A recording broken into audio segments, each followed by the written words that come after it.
सोचिए एक वक्त में जो दुनिया का सबसे कीमती सिंहासन था, आज वो कहीं भी पूरा का पूरा मौजूद नहीं है। आपको शायद यकीन ना हो, लेकिन जो तख्त दुनिया की सबसे महंगी चीजों में से है, आज वो टुकड़ों में दुनिया के अलग-अलग हिस्सों में बिखरा हुआ है। इस तख्त ने दिल्ली में बैठे मुगलों की सत्ता का चरम भी देखा और उस बादशाह की सांसों को उखड़ते हुए भी जो इस पर बैठे। हम बात कर रहे हैं तख्ते ताउस या मयूर सिंहासन की। इस वीडियो को आगे बढ़ाने से पहले दोस्तों, यदि आप चैनल पर नए हैं तो चैनल को लाइक शेयर सब्सक्राइब जरूर करें, क्योंकि आगे आने वाले वीडियो बहुत इंटरेस्टिंग होने वाले हैं।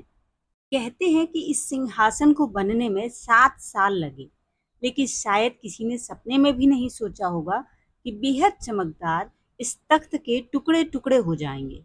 आज भी दुनिया के अलग-अलग हिस्सों में इस सिंहासन के टुकड़े मौजूद हैं, लेकिन आपको इसका पूरा सच कहीं नहीं मिलेगा।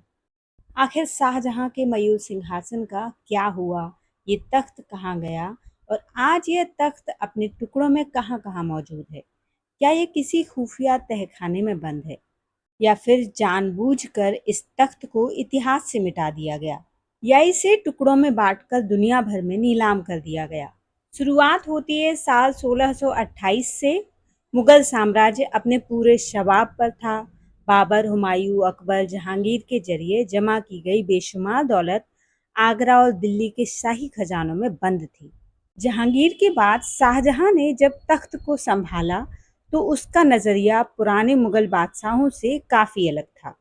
शाहजहां के शासनकाल को देखते हुए लगता है कि वो ताकत के दिखावे को काफी पसंद किया करता था। उसके हिसाब से दौलत का असली काम सत्ता की ताकत को इस तरह से दिखाना था कि देखने वाले की आंखें चौंधे आ जाएं। शायद इसी सोच ने तख्ते ताउस के निर्माण का बीज भी बोया था। शाहजहां सिर्फ एक बादशाह नहीं दिखना चाहते थे, वो खुद को जिल्ले इलाही यानी धरती पर ईश्वर की परछाई के रूप में स्टैब्लिश करना चाहते थे।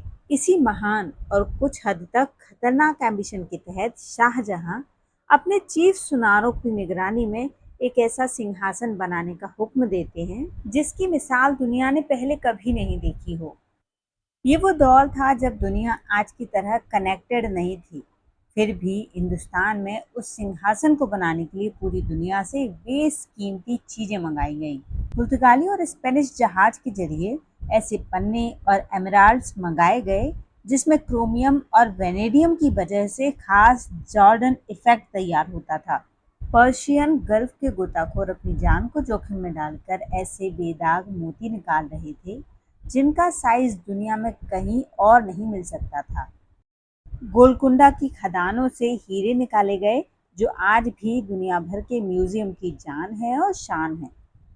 शाहजहां के शाही सुनारों की निगरानी में सिंहासन को बनाने का ये काम लगातार 7 सालों तक चलता रहा। मुगल दरबारी इतिहासकार अब्दुल लाहौरी की किताब बादशाह नामा बताती है कि खजाने से चुन चुन कर हजारों कीमती पत्थर निकाले गए, बहुत बड़ी मात्रा में सोना और बेइंतहा पैसा खर्च किया गया। यह सिंहासन कैसा दिखता था, इसे लेकर इतिहास के पन्नों में आज भी एक दिलचस्प बहस छिड़ी हुई है। लाहौरी लिखते हैं कि यह तख्त करीब 9 फीट लंबा, 7.5 फीट चौड़ा और 15 फीट ऊंचा था। चांदी की सीढ़ियों से होकर बादशाह सिंहासन पर बैठते थे। एक फ्रांसीसी जौहरी जॉन बैप्टिस्ट ट्रेवरनियर, जो रत्नों का बहुत बड़ा एक्सपर्ट था, साल 1965 में औरंगजेब के शासनकाल में इस सिंहासन को बहुत करीब से देखने और मुआयना करने का मौका उन्हें मिला।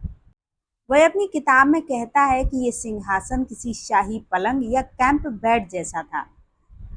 ट्रेवरनियर, जो खुद एक हीरो के ट्रेडर थे, उनके मुताबिक इस पूरे तख्त में हीरे और रूबी सबसे कीमती नहीं थे, बल्कि एक बेदाग मोती था जो सबसे बड़ा और बेशकीमती था। 1707 में औरंगजेब की मौत के बाद मुगल एम्पायर ताश के पत्तों की तरह ढहने लगा। इसी दौरान ईरान से नया तूफान उठता है। नादिर शाह भारत की ओर रुख करता है। 24 फरवरी 1739 को करनाल के मैदान में नादिर शाह और मोहम्मद शाह रंगीला की दिशाहीन सेना का आमना सामना होता है।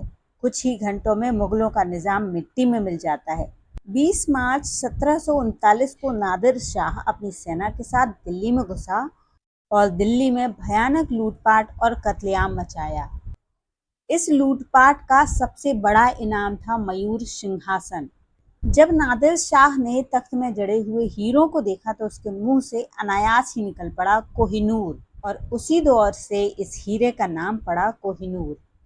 नादिर शाह इस लूट के पूरे माल को अपने देश वापस ले जाने के लिए 700 हाथियों, 4000 ऊँटों, 1200 घोड़ों का एक बहुत बड़ा काफिला तैयार करता है। इस लूट का इकोनॉमिक इम्पैक्ट इतना जबरदस्त था कि दुनिया में शायद ही ऐसा कभी हुआ हो कि किसी एक शहर की लूट से किसी देश के पूरे 3 साल के टैक्स को माफ किया गया हो। तो दोस्तों, मयूर सिंहासन के ऊपर बनाया हुआ हमारा ये आज का वीडियो आपको कैसा लगा? मयूर सिंहासन में जड़े हुए कोहिनूर की कहानी आपको कैसी लगी? नादिर शाह हमारे देश के खजाने को लूट कर ले गया, ये जानकर आपको कैसा लगा? कमेंट करके ज़रूर बताइए। और यदि चैनल को अभी तक सब्सक्राइब नहीं किया है तो ज़रूर करिए, क्योंकि आगे आने वाले वीडियो बहुत इंटरेस्टिंग होने वाले हैं। मिलते हैं अगले वीडियो में, तब तक के लिए धन्यवाद।